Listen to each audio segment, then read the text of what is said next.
포로 이후 예수님 탄생까지의 시기입니다.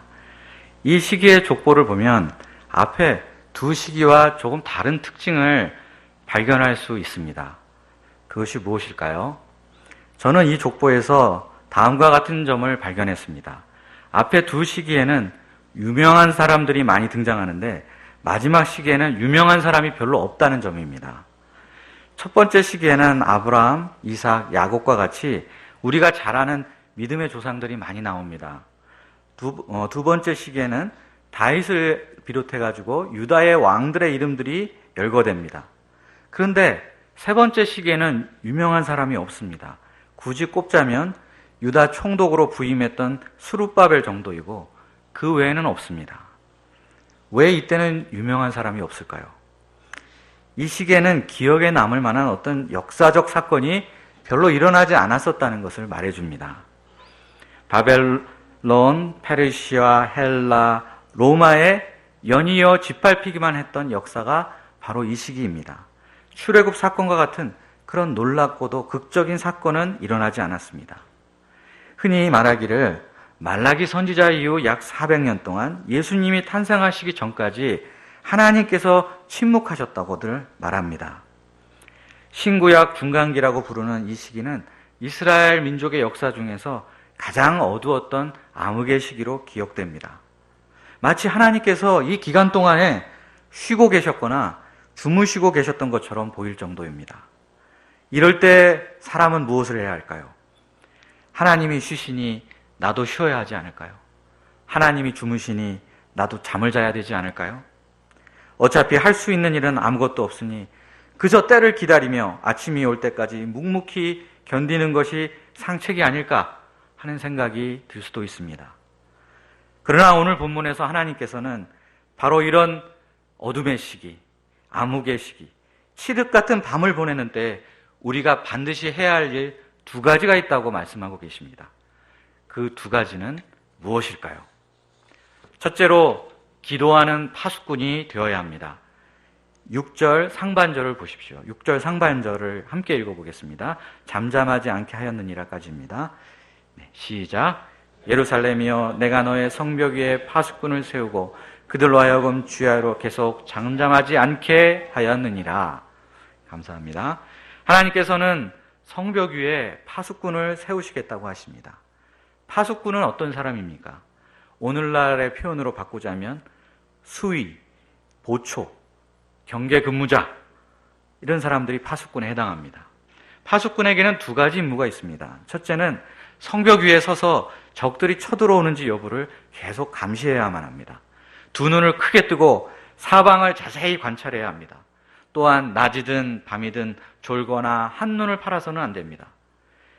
형제들이 군대에 가면 항상 듣게 되는 격언이 하나 있습니다. 작전에 실패한 군인은 용서받을 수 있어도 경계에 실패한 군인은 용서받을 수 없다는 말입니다. 아마 형제 목자님들은 다 들어보셨을 것입니다. 그런데 사병들은 여기에 한 가지를 덧붙여서 경계에 실패한 군인은 용서받을 수 없으나 배식에 실패한 군인은 더더욱 용서받을 수 없다. 이렇게 말하기도 합니다. 아무튼 실제로 로마 시대에 보조 근무를 소홀히 한 사병이 발각되면 현장에서 그 즉시로 사형에 처해졌다고 합니다. 파수를 잘못하면 적에게 기습 공격을 받아 한 도시가 멸망당할 수도 있기 때문에 이는 생사가 달린 중요한 일이었습니다. 둘째는 이 변동사항이나 특이사항이 생기는 즉시 본부에 알려야 하는 임무가 있습니다. 파수꾼은 작은 일이라도 놓치지 말고 철저하게 그리고 신속하게 보고를 해야 지휘관이 정확한 판단을 내릴 수 있습니다. 어떤 일을 보고서도 잠잠히 있는 것은 파수꾼의 직무유기입니다. 저도 군대에서 위병소 경계 근무자였는데 처음에 교육받을 때 부대 앞으로 개 한 마리가 지나가도 즉시 상황실로 보고하라 하는 명령을 하달받았습니다. 그래서 정말 개가 지나가길래 상황실에 전화를 했더니 앞으로 그러지 말라고 했습니다. 어쨌든 이렇게 철저하게 보고를 해야 한다는 뜻입니다. 그러면 여기서 하나님께서 세우신 파수꾼은 누구를 가리키는 것일까요? 바로 기도에 헌신한 성도들을 가리킵니다. 성경에 자주 등장하는 표현이 깨어 기도하라는 표현입니다. 이 말을 통해 볼 때 기도하는 사람은 파수꾼의 임무를 맡은 사람임을 알 수 있습니다. 우리의 대적인 사탄은 우는 사자처럼 삼킬 자를 찾아 두루 다니고 있다고 했습니다. 사탄은 양들을 삼키려 호시탐탐 노리고 있습니다. 가정을 무너뜨리려 하고 있고 교회를 공격하고 이 나라를 혼란과 무질서로 몰아가고자 합니다. 이때 하나님께서 성벽 위에 파수꾼처럼 깨어 기도하는 성도들을 세우십니다.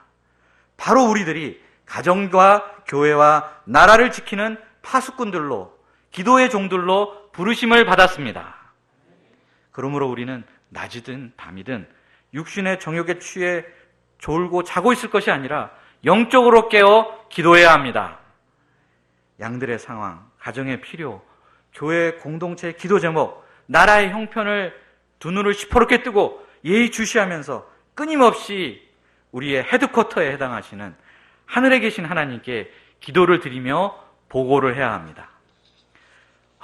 하나님, 한 형제님이 지금 정욕의 뿔에 찔려 신음하고 있습니다.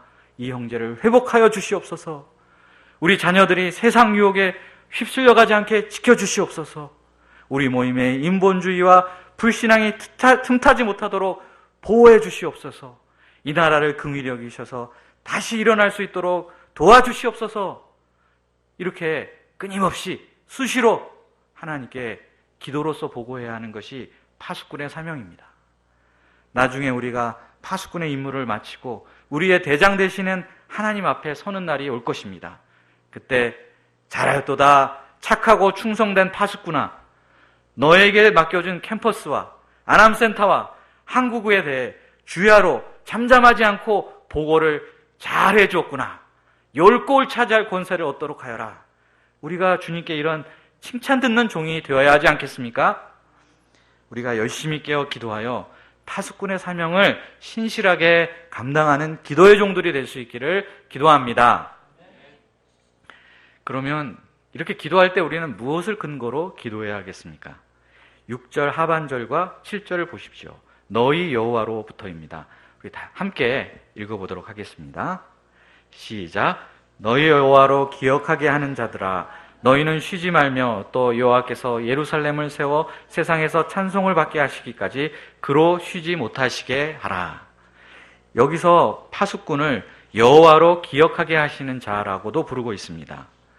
고대 중운동 지방에서는 왕이 중요한 약속이나 해야 할 일을 기억하도록 하는 직분을 맡은 신하가 있었다고 합니다.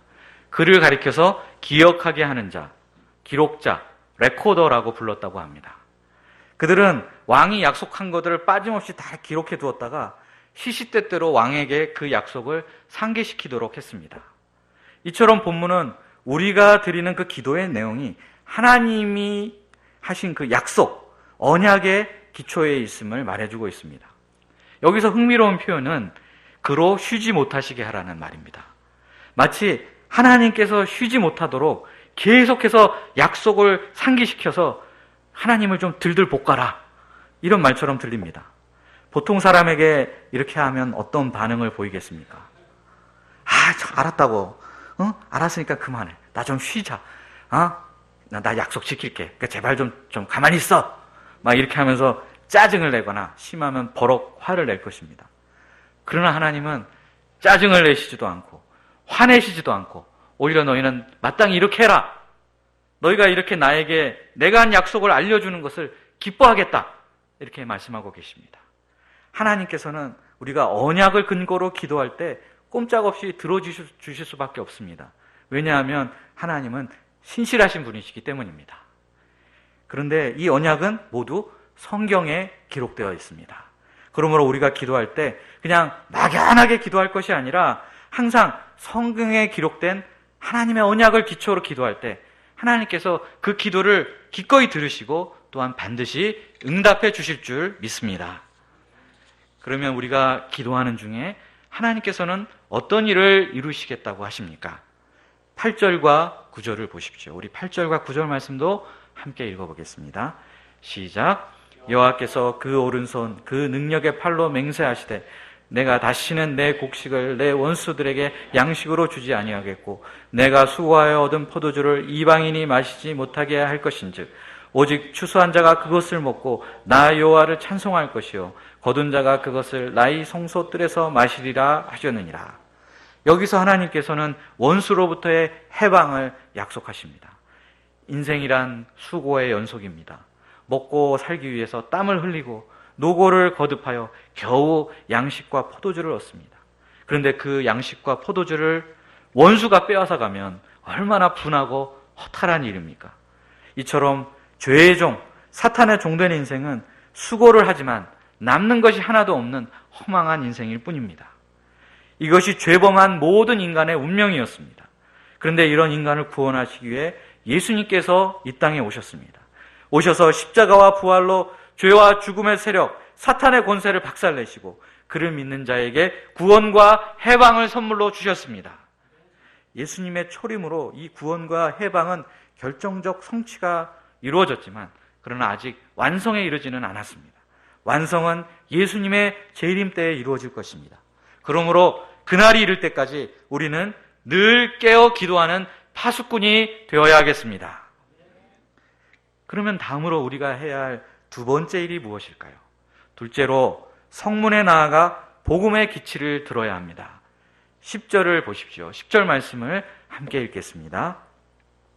시작. 성문으로 나아가라 나아가라 백성이 올 길을 닦으라 큰 길을 수축하고 수축하라 돌을 제하라 만민을 위하여 기치를 들라. 이번에는 하나님께서 성문으로 나가라고 하십니다. 나가서 무엇하라 하십니까? 만민이 들어올 수 있도록 길을 준비하라고 하십니다. 울퉁불퉁한 길은 평탄케 하고 좁은 길은 넓히라 하십니다. 돌은 제거하고 모두가 볼 수 있도록 깃발을 높이 들라고 하십니다. 왜 이렇게 만민들이 예루살렘 성으로 몰려들 것을 대비하는 준비를 해야만 할까요? 11절을 보십시오. 11절 말씀도 함께 읽겠습니다.